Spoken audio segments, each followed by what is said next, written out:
Amén.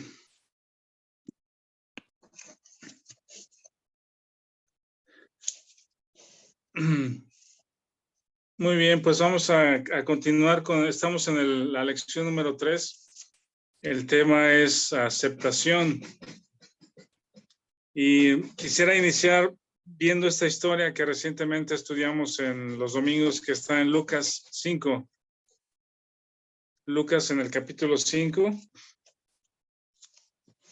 Si quieren, búsquenla por favor en sus Biblias. Y es esta ocasión donde el Señor está enseñando a la gente. Está enseñando desde una barca. De hecho, le pide a Pedro que le preste o que le deje usar una barca para meterse un poco al lago de Galilea, al mar de Galilea, y desde ahí hablar. Y luego vemos el versículo 5:3. Dice, y entrando en una de aquellas barcas, la cual era de Simón, le rogó que la apartase de tierra un poco, y sentándose enseñaba desde la barca a la multitud. Cuando terminó de hablar, dijo a Simón, boga mar adentro y echad vuestras redes para pescar. 5 dice, respondiendo Simón le dijo, maestro, toda la noche hemos estado trabajando y nada hemos pescado, mas en tu palabra echaré la red. Habiéndolo hecho, encerraron gran cantidad de peces y su red se rompía. Y bueno, la historia continúa, que tuvieron que hacerles señas o llamaron allá a sus compañeros para que les ayudaran a sacar las redes, porque se hundían y se rompían las redes. Y entonces Pedro cae de rodillas diciendo, apártate de mí, Señor, porque soy hombre pecador. Entonces lo que estábamos estudiando en esta historia es justamente, o esta historia más bien ilustra este punto que estamos estudiando, el asunto de la aceptación o los hechos de las escrituras, lo que está escrito en la palabra, lo que Dios dice, lo creo o no lo creo. Entonces, en la historia, cuando el Señor le dice a Pedro que va a llamar adentro para pescar, no sé qué tantas cosas hayan pasado por la cabeza de Pedro, pero sí lo expresa diciendo, Señor, toda la noche hemos estado trabajando y no hemos pescado nada. Eso involucra varias cosas, tiene que ver con la experiencia de Pedro, ¿verdad? Como pescador, como hombre de mar y que conoce la barca y las redes, y que hizo su mejor esfuerzo junto con otros para esa noche tener la pesca que deseaban, y que según sus medios o de acuerdo con sus medios, su experiencia, lo que Pedro ve, lo que Pedro sabe, y basado en lo que él percibe, pues no tendría sentido volver a entrar en la barca para hacer otro intento de pesca, ¿no? De hecho, dice el texto que ya estaban limpiando las redes. Entonces, ilustra muy bien esta parte de que, bueno, ya hice mi mejor esfuerzo, no obtuve nada, y tú me estás pidiendo que regrese a hacer lo que yo sé hacer, ¿verdad? Que ensucie mis redes otra vez. Pero también Pedro expresa esto que dice, más en tu nombre echaré las redes, en tu palabra echaré la red.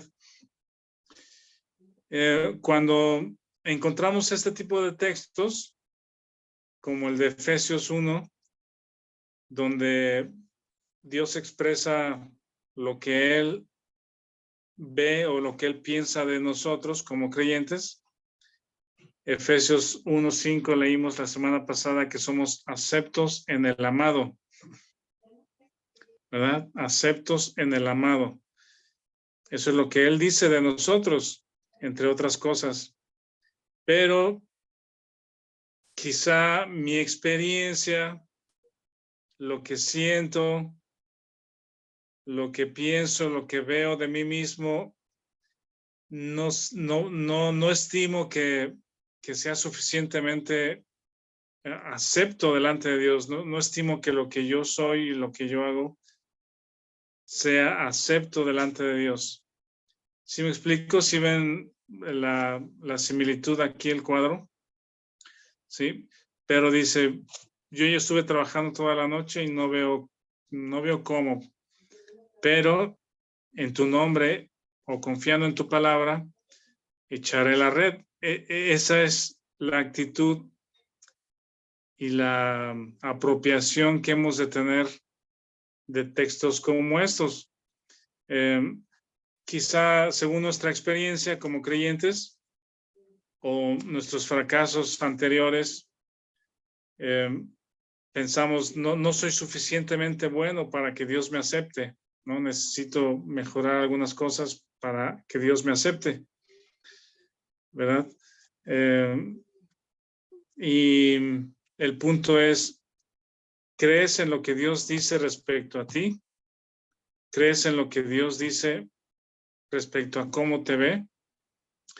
O también, ¿tú te ves como Dios te ve? Y ahí es donde tenemos que descansar y creer, agarrarnos del texto, creerlo, apropiarnos y de alguna manera expresarlo o creerlo en nuestra mente y en nuestra boca, decir gracias Dios porque soy acepto en Cristo, ¿verdad? Entonces, ese tema es tan relevante que en mi propia experiencia de más joven, cuando el Señor empezó a trabajar en mi entendimiento de este tipo de textos, como el de Efesios 1:5, que soy acepto en el amado, realmente fue como llegar a un sillón de descanso, ¿verdad? Después de tratar de estar corriendo, haciendo, cambiando y ver si llego a ser acepto o cómo me ve Dios, si en algún momento llegaré a ser suficientemente bueno para que Dios me acepte.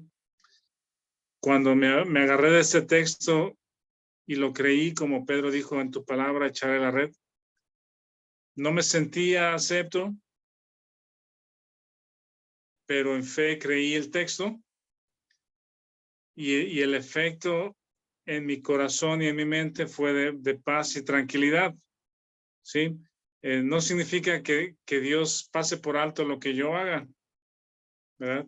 Sino que lo que yo he hecho ya lo cargó en Jesucristo y ahora mi posición delante de Dios es acepto en Cristo, ¿verdad? ¿Alguna pregunta o comentario hasta aquí?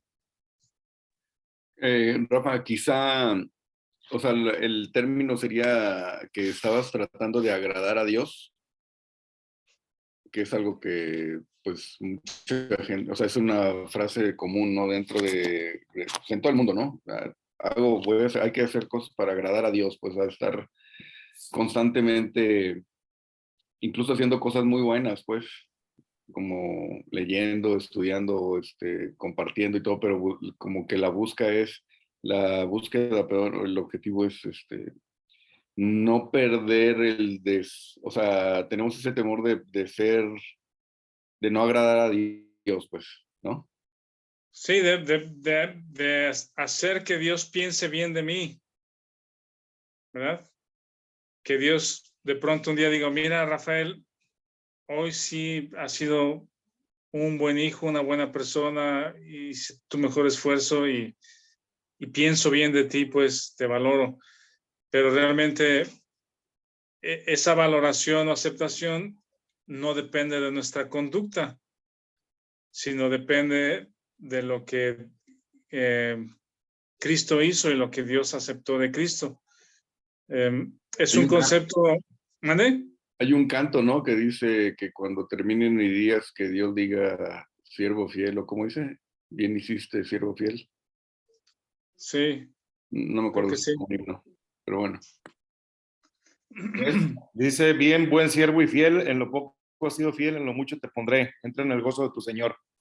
Así es como dice el texto bíblico, ¿no? Sí, correcto. Miren, y entonces ya hemos estudiado Romanos y ya hemos estudiado Efesios. Entonces, estos dos libros, si recuerdan, hablan de este asunto, ¿sí? De la identificación. Si quieren, vamos muy rápido, por ejemplo, primero a Romanos.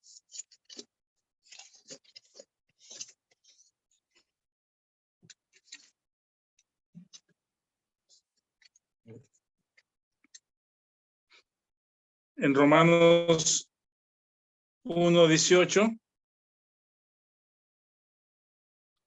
No quiero meterme demasiado al texto, a muchos detalles quiero decir, pero como ya lo hemos estudiado, solo es como un recordatorio. Recordamos entonces que el libro de Romanos, el tema es el Evangelio, es las buenas noticias que Dios tiene para el hombre. Y comienza con el 1:18. Dice, porque la ira de Dios se revela desde el cielo contra toda impiedad e injusticia de los hombres. Entonces, el Evangelio comienza diciendo que el hombre está en un grave problema, que está bajo la ira de Dios por causa de su impiedad e injusticia. Esa es la condición del hombre sin Dios, ¿verdad? Y luego dice, Dios los entregó a inmundicia en la concupiscencia de su corazón, los entregó a pasiones vergonzosas, a una mente reprobada, etc.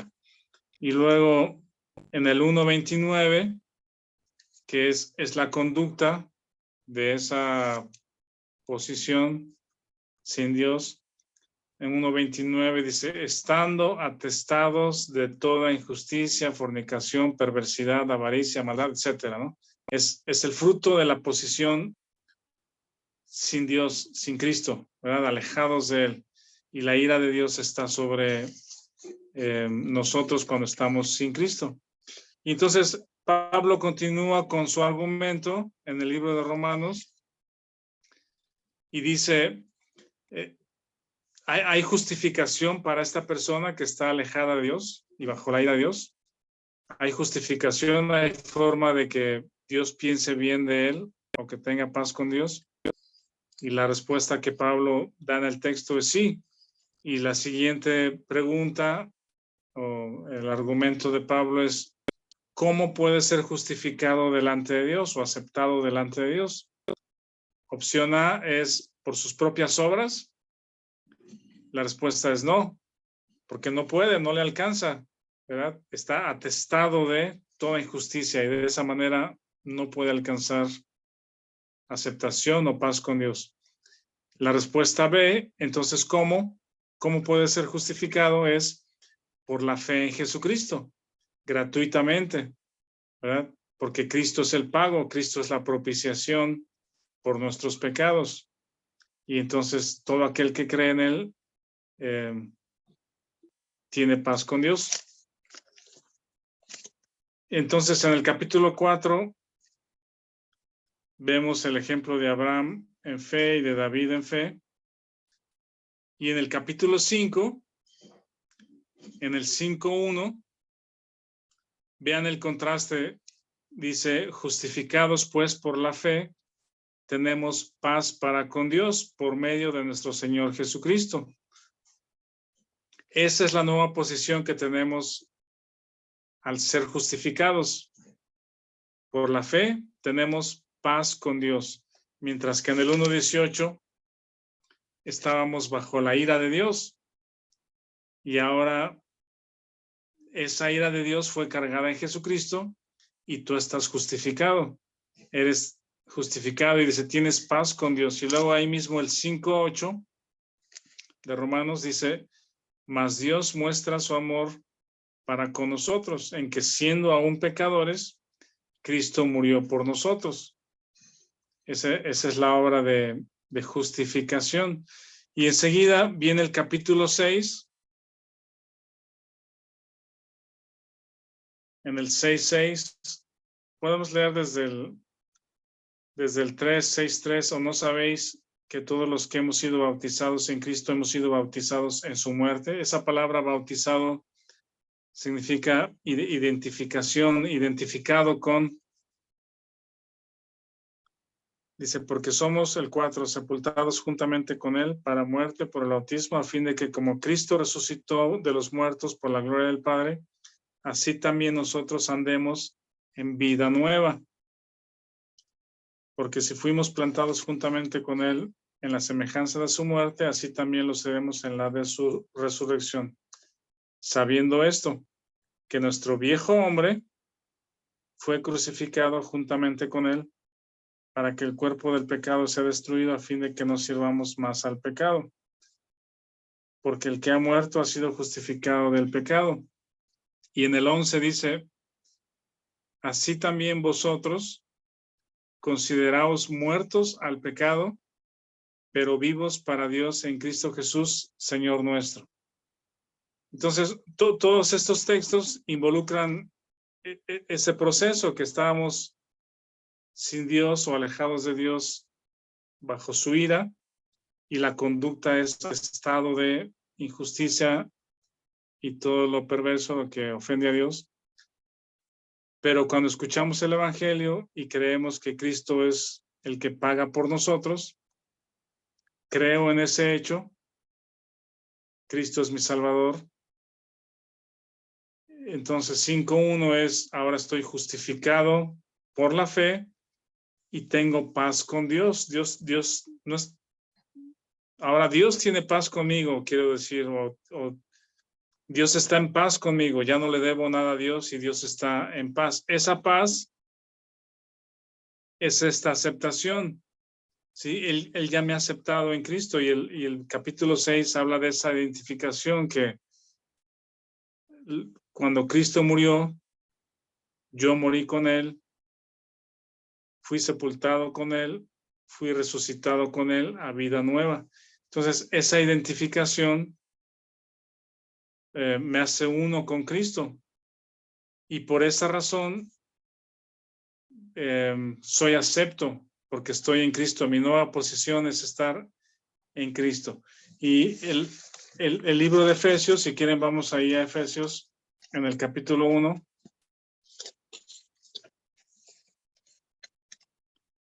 Abunda justamente en estas verdades.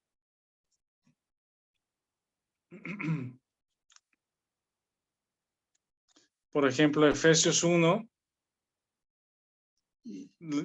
les digo, como ya lo estudiamos, no voy a detenerme mucho, pero dice: Pablo, apóstol de Cristo, por la voluntad de Dios, a los santos y fieles en Cristo Jesús que están en Éfeso. Vean cómo Pablo o Dios a través de Pablo llama a la iglesia o llama a los creyentes de Éfeso. Se dirige a ellos como santos y fieles, ¿sí? Y esa es la posición que es incambiable. No alcanzamos esa posición delante de Dios, o Dios no nos ve como santos y fieles por nuestra conducta, ¿sí? Si no, aquí tendría Pablo que estar diciendo ahí entre paréntesis, bueno, a veces, o los domingos, o de vez en cuando, o cuando se esfuerzan, son santos y fieles, pero hay días en que no, nomás no lo son. No, realmente la aceptación de Dios para con nosotros es permanente, ¿sí? Santos y fieles es la posición permanente. Y a partir de eso viene toda esta descripción de lo que ya estudiamos, que nos bendijo, nos escogió, somos adoptados, y llegamos al 1:6 de Efesios, para alabanza de la gloria de su gracia, con la cual nos hizo aceptos en el amado. Esa es una declaración como esta que les digo, que el Señor Jesús le dice a Pedro: Pedro, echa las redes. Y en la mente de Pedro está diciendo: bueno, es que ya estuve trabajando toda la noche, no pesqué nada, soy el experto, yo sé lo que hago, no me siento, o sea, siento que esta noche fue de fracaso, pero en tu nombre echo la red, ¿verdad? Entonces, el tema de la aceptación es justamente eso, es creer lo que está escrito, lo que Dios dice de mí. Y va a venir este pensamiento de decir, bueno, no me siento tan acepto, no creo que sea tan bueno para que Dios piense bien de mí. Bueno, por nosotros mismos nunca podríamos lograrlo, pero somos identificados con Cristo y en el amado, que es Él, Dios nos ve cuando ve a Javier, cuando Dios ve a Víctor, a Laura, a Marcos, a cada uno de los que están, a Juanjo, a Martín. Dios no te ve a ti, Dios ve a Cristo y por eso somos aceptos delante de Él, porque estamos en Cristo.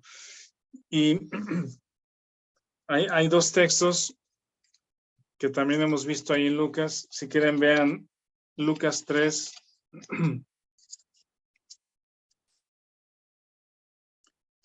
Lucas 3:22, si alguien lo quiere leer, por favor. Lucas 3:22.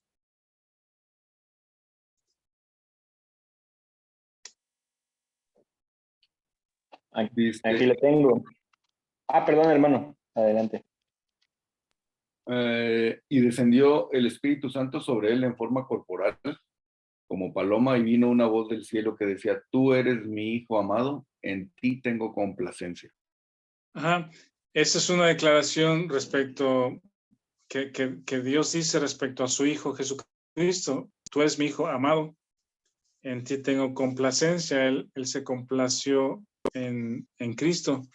Eso fue durante el bautismo del Señor. Y luego el otro texto está en Lucas 9:28. Si alguien lo lee, Lucas 9:28.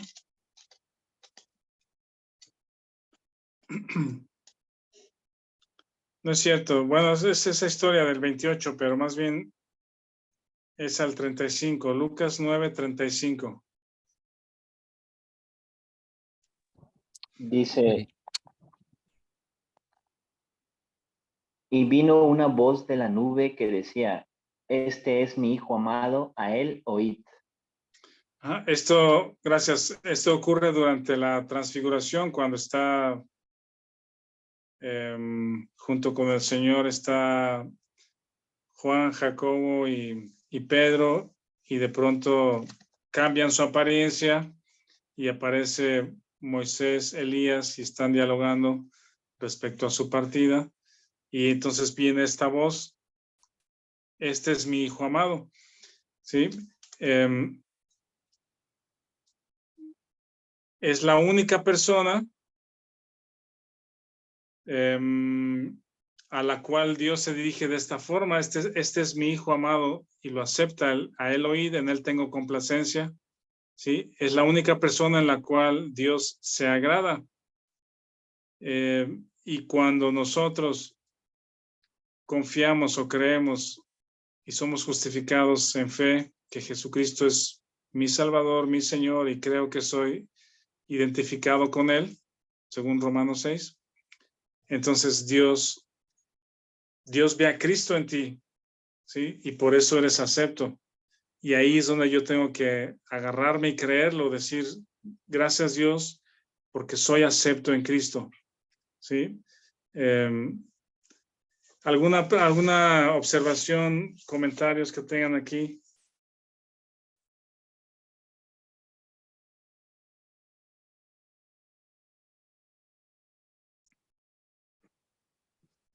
Eso que mencionaste ahorita al final, que Dios no nos ve a nosotros como fracasados que somos en nuestros intentos, sino que Él está viendo al Hijo, pues, y es, o sea, un ser infinito, perfecto, como es Dios, con todas sus características. No nos ve a nosotros con nuestras características limitadas, pues, y la única cuestión por la que somos aceptos es porque hemos creído en la obra hemos sido justificados, pues, hechos justos. No que seamos justos, sino que somos, Dios nos ve justificados porque estamos, como decía ahí el texto, bautizados en Cristo, pues, estamos identificados con Cristo, ¿verdad? No que seamos personas justas, sino que el justo pagó por nosotros, ¿verdad? Sí, y cuando hacemos algo equivocado o malo, ofendemos, sentimos que Dios ha cambiado respecto a nosotros, sí, que lo defraudé, que lo decepcioné porque prometí algo y no lo cumplí, pero realmente Dios no cambia en su aceptación para con nosotros. Yo soy el que he cambiado y soy el que en incredulidad me he alejado, pero Él continúa firme en su aceptación porque estamos en Cristo. Sí, si vemos en su cuaderno. Bueno, déjeme hacer un comentario más del libro de Romanos. Vean el clímax de esta primera parte de Romanos. Está en el capítulo 8, Romanos 8.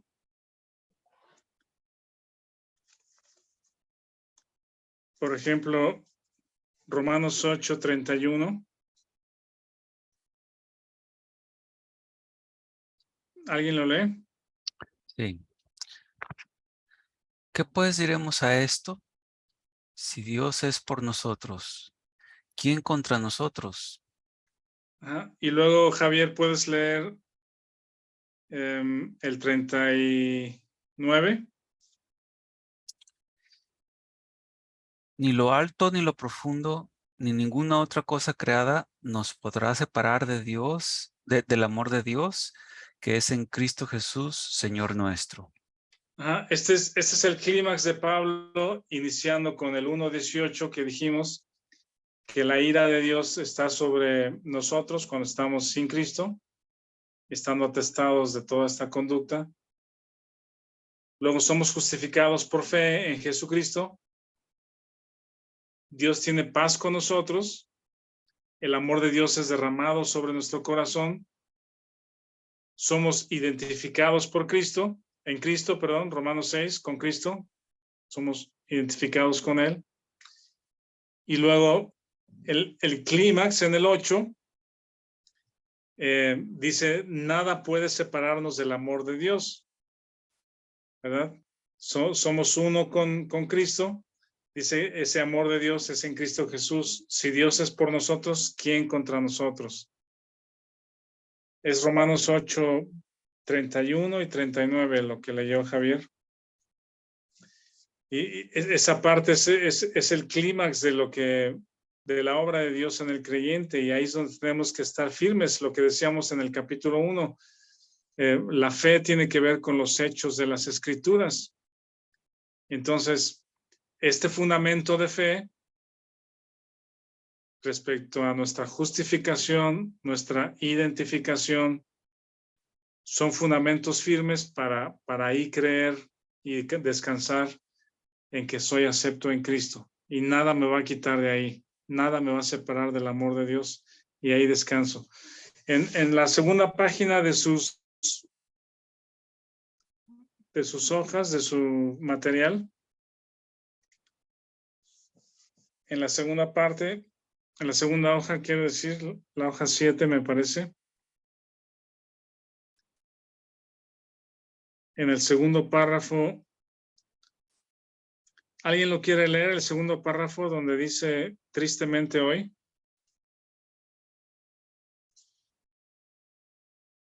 ¿Lo leo, Rafa?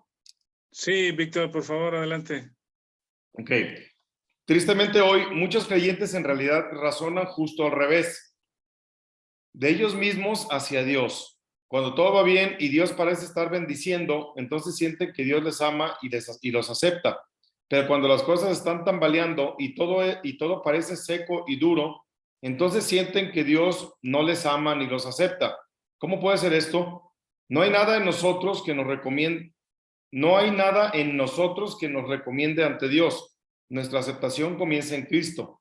Además, está hecho el hecho de que la mayor parte de nuestro verdadero desarrollo espiritual viene a través de los tiempos de sequía y difíciles. Gracias a Dios, Él nos ha aceptado en su Hijo y sobre este hecho debemos descansar nuestra fe. como en la justificación, nuestra aceptación es solamente por gracia. El libro clásico Romanos, versículo por versículo, R. Newell presenta algunos pensamientos penetrantes acerca de esta gracia. Si quieres, continúa con el siguiente. Este es uno de los citas que vienen ahí entre comillas, en itálicas. Si quieres leer el siguiente párrafo, por favor. Ok.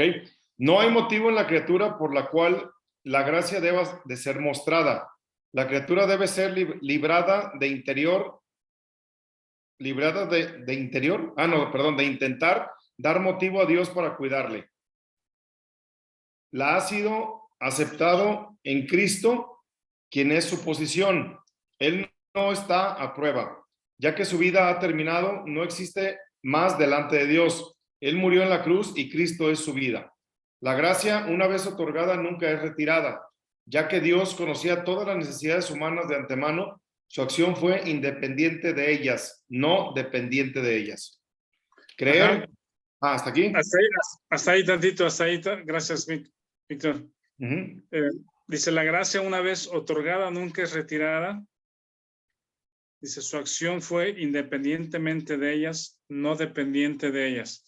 Este tema de la justificación y la identificación, como son por gracia y por fe, no las obtuvimos por nuestra conducta, ¿verdad?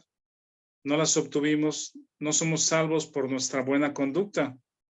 Por lo tanto, la salvación no la podemos perder por nuestra conducta, porque no la obtuvimos de esa manera, sino la obtuvimos por gracia y por fe.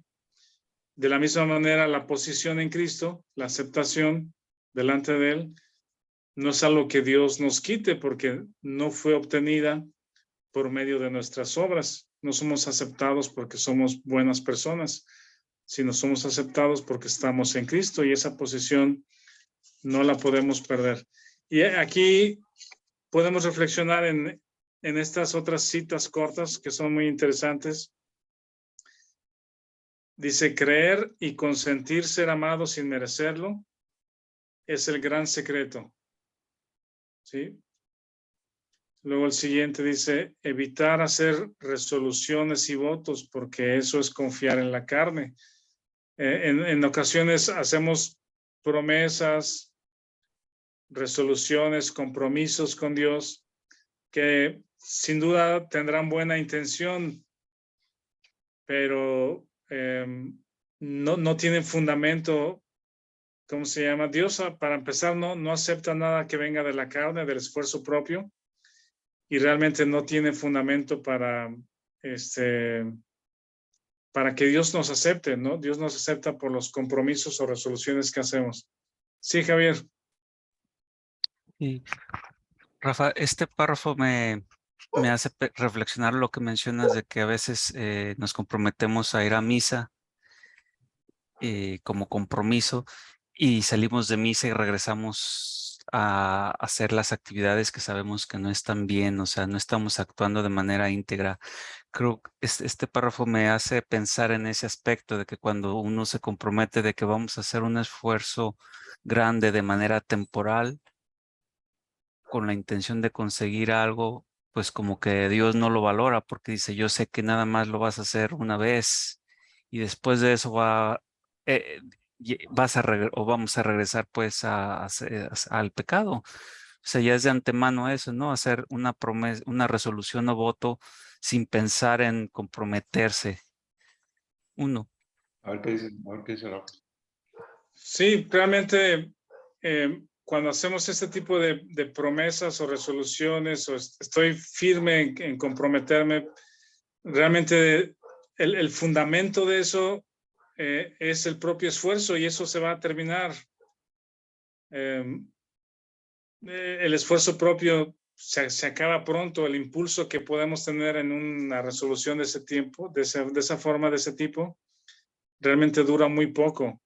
Y realmente Dios no se agrada de nuestras resoluciones, sino Dios se agrada de lo que Él hace en nuestras vidas. Y cuando hacemos algo, o vamos a estudiar, o vamos a una reunión, realmente es porque Dios lo hace en nosotros. Es algo que Él impulsa en nosotros, ¿verdad? No porque tú te comprometes a hacerlo, sino que es un impulso de la vida de Cristo en nosotros. Es una diferencia muy grande. Aquí hay Gracias. otra frase que dice, esperar ser bendecido, aún reconociendo más y más la falta de mérito. Confiar en la disciplina de la mano de Dios como señal de su bondad. Este tema, como les decía al principio, no es que Dios pase por alto nuestro pecado, ¿no? O que viviendo alguna vida descontrolada o haciendo cosas incorrectas, que Dios diga, bueno, eres mi hijo, no importa lo que hagas, al fin ya te acepté. No, sino que nuestra posición no cambia, pero cuando vivimos en incredulidad y guiados por nuestros deseos, ¿verdad? O nuestra carne, Dios nos disciplina. El amor de Dios nos disciplina y nos trae a la fe otra vez. Luego dice el siguiente, esperar ser mejor para ser aceptado es fallar en verte a ti mismo solo en Cristo, ¿verdad? El siguiente dice, estar decepcionado de ti mismo es haber creído en ti mismo. No sé si han pensado eso de que, si alguna vez han pensado que hemos defraudado a Dios, que le prometemos algo y no cumplimos y sentimos que Dios se siente defraudado o decepcionado. Realmente, no sé si está aquí esta frase, pero Dios nunca estuvo ilusionado con nosotros. Por eso Dios no se desilusiona, porque Él sabe que nosotros, por nosotros mismos, no podemos ser justos y perfectos, ¿verdad? Entonces, por lo tanto, no podemos desilusionarlo o defraudarlo. Luego la siguiente frase dice, estar desanimado es incredulidad.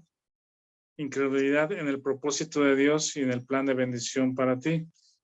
Ser orgulloso es estar ciego, ya que no tenemos derechos ante Dios por nosotros mismos. La falta de bendición divina, por lo tanto, viene por la incredulidad y no por la falta de devoción. Predicar devoción primero y bendición después es invertir el orden de Dios y es predicar ley, no gracia.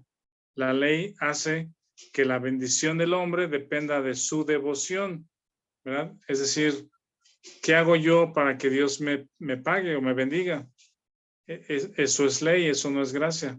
La gracia es, a pesar de que no lo mereces, Dios nos da sus bendiciones.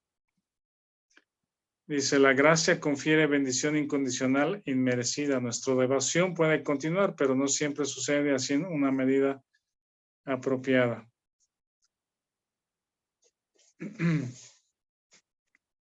¿Algún otro comentario, observación hasta aquí? Para irnos rumbo al final. En el punto de que dice, estar decepcionado de ti mismo es haber creído en ti mismo. Es lo que pasa en el mundo, pues, no solamente ante Dios, sino que el mundo que no tiene esperanza en el porvenir, en la eternidad, en estar en la presencia de Dios, la única esperanza que tiene es en sí mismo, pues. Y al momento de fracasar en cualquier actividad, o sea, tenemos un objetivo, fracasamos, y si no tenemos la esperanza en Dios, va a ser la esperanza en nosotros mismos y es la causa de, pues, de decepcionarse, decepcionarse de sí mismo, pues, y eso nos lleva a las depresiones, ¿no?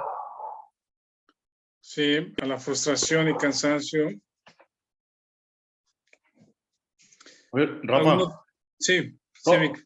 pero por ejemplo, ¿cuál sería una no sé cómo preguntarlo bien, pero como un sentimiento o una manera de tomar las cosas cuando sabemos que algo es incorrecto, pero que aún así caemos en ello, obviamente por nuestra debilidad en la carne, porque no dejamos de estar en la carne y demás, pero sabemos que algo está mal y lo hacemos. O sea, ¿cómo debe ser, o qué es lo correcto por ejemplo, en una persona madura en la fe?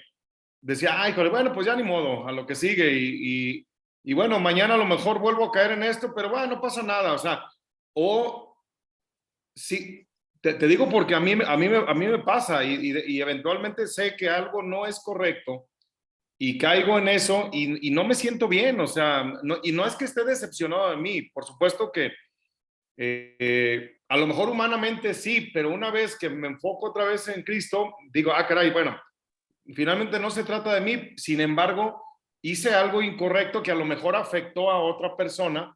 Entonces, ¿cuál sería la reacción correcta, tanto humana como espiritualmente hablando? En tu opinión, ¿cómo sería esto?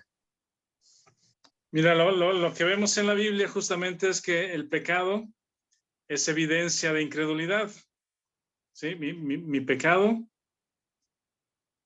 a pesar de que uno tenga años de creyente o no, que conozca la Biblia o no, cuando hay pecado, es una señal de incredulidad, que no has confiado, que hiciste las cosas a tu manera, en tu pensamiento, atraído por ti mismo, ¿verdad? Entonces, la reacción de una persona que ha entendido la gracia es una reacción de dolor, ¿sí? Es una reacción de tristeza, porque sabiendo que puedes confiar y que Dios es de confianza y que nos ha dado estos textos o estas verdades en las cuales descansar, no descansaste en ellas, no las consideraste. Y entonces el creyente maduro, creo que una vez que hay pecado, confía en el perdón de Dios. O sea, hay dolor y tristeza, pero también confía en el perdón de Dios y descansa en la aceptación. Y eso nos trae otra vez a la restauración, a la comunión con Dios. ¿Sí?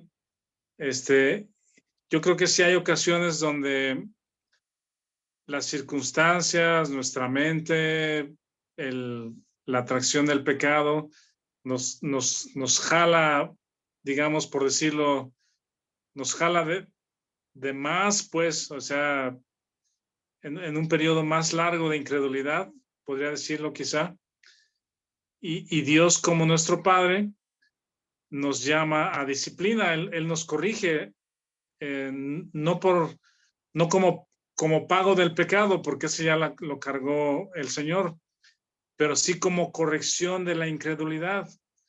¿Sí? Él nos corrige de alguna manera y nos permite pasar situaciones más complicadas para despertar de mi incredulidad. A veces tenemos cierta ceguera que no entendemos que estamos siendo necios o que estamos actuando sin sabiduría, o estamos actuando con algún interés interior que a lo mejor yo ni yo mismo veo, pues, ¿verdad? Y Dios nos revela nuestro pecado y nos llama a la restauración. De hecho, aquí en el último párrafo, en el penúltimo, menciona algo justamente de eso, Víctor. Dice, ¿acaso hemos estado temerosos de creerle a Dios? ¿Han estado algunos temerosos incluso de permitir que otros crean a Dios realmente? Nunca debemos olvidar que los caminos de Dios no siempre son los caminos del hombre. Para algunos hombres, el constante peligro es el único estímulo para la acción. Y muchas religiones y psicologías dependen del temor para mantener a sus discípulos en línea, ¿verdad? Es decir, te vas a ir al infierno, Dios te va a castigar, vas a perder esto, te vamos a expulsar, o cosas así, siempre basado en el temor. Pero dice, el temor también tiene un lugar en el cristianismo, pero Dios tiene motivaciones más altas y efectivas que el temor. y una de ellas es el amor. A menudo el temor, después de un tiempo, produce insensibilidad, pero el amor florece del amor. Prometer al hombre la certeza de su destino puede parecer a nivel humano como jugar con fuego, pero esto deja a Dios fuera del cuadro. Aquí dice, aquellos que tienen una más profunda apreciación de la gracia no continúan en pecado. Además, el temor produce la obediencia de esclavo y el amor engendra la obediencia de hijos. Esto está interesante también, ¿verdad? Has apreciado en un nivel importante la gracia de Dios, su amor, sí, que te duele cuando pecas en incredulidad y ese dolor te atrae otra vez hacia Él, pues porque amas y anhelas la comunión con tu Padre.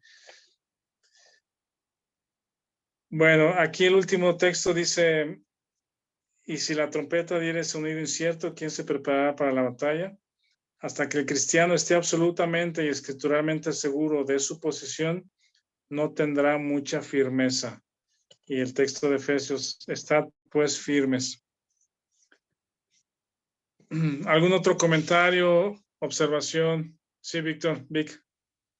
Yo, el recordar que Dios por alguna razón nos ha dejado la carne en el cuerpo de muerte que tenemos.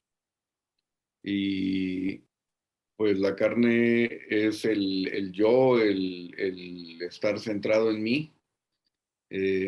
Incluso es probable que esa carne Dios la haya dejado para probarnos, pues para también irnos madurando pues a través de los fracasos y de pues como las obras de la carne, ¿no? Que estamos llamados a no hacerlas, pues, o sea, estamos llamados a vivir en el espíritu y no en la carne, pues, pero es incluso, o sea, no está fuera del control de Dios tampoco la carne, ¿no? Y es algo que entre más vayamos creyendo día a día, pues, en los hechos de las escrituras, más vamos a ir viviendo en el espíritu, es Romanos 8, ¿no? Y vamos a ir viviendo menos en la carne. Y es el proceso de madurez en el que estamos, pues, en vivir, confiar más, depender más de Dios y menos en el yo, en la carne, en mis decisiones, pues. Pero no es algo, o sea, y digo, por experiencia, uno cuando obra en la carne, y el Espíritu Santo te redarguye, te enseña que así no es, pues, es cuando aprecias más la misericordia de Dios para salvarte y la gracia que tuvo para tenerte donde estás, pues. Y es algo que te hace dar un pasito más hacia creer y confiar en el Señor, ¿no? Sí, sí, correcto. ¿Alguien más? ¿Algún otro comentario, preguntas?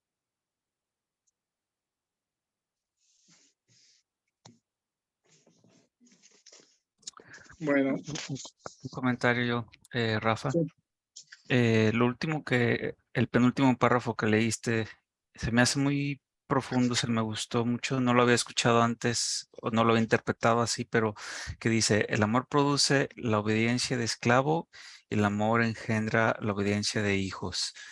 Esto aplica en muchos aspectos de nuestra vida, creo yo, porque incluso cuando estamos educando a nuestros hijos, la manera en que les hablamos o les pedimos o los buscamos disciplinar, porque en la Biblia dice que los padres debemos disciplinar a nuestros hijos con amor, obviamente. Creo que aquí está mencionándolo nuevamente que tiene que ser con amor, porque cuando buscamos ese canal de comunicación con ellos o ese motivo, como que es más fácil que ellos entiendan el por qué deben de hacer ciertas cosas.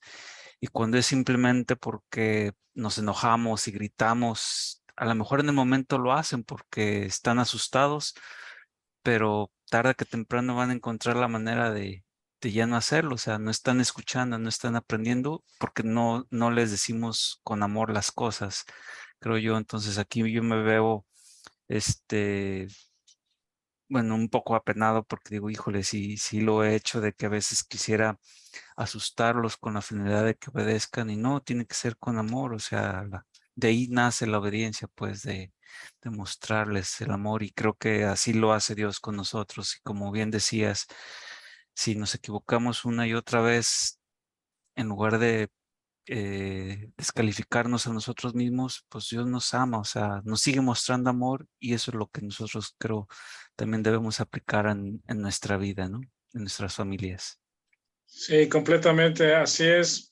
De hecho, la relación de padre e hijos, o más bien, ¿cómo podemos hacer? Lo que quiero decir es más bien, cuando somos padres, tú que dices ahora con tus hijos, ilustra justamente lo que Dios hace con nosotros, ¿no? Entendemos más la relación de Dios con nosotros, que justamente los hijos aprenden a que el lazo del amor es más fuerte, ¿verdad? El lazo de atracción del amor es mucho más fuerte. Y cuando la razón de la obediencia de nuestros hijos es el amor, tú te das cuenta, ¿verdad? Porque no los amenazaste, no estás con el cinturón o el castigo, sino tú te das cuenta con tus hijos cuando la obediencia o la reacción de ellos es en amor también por lo que tú les has mostrado. Yo creo que eso es bien importante también de la relación de Dios con nosotros. Sí, muy, muy correcto, Javier. Muchas gracias por el comentario. Bueno, si quieren, aquí detenemos y la próxima semana continuamos con el capítulo 4.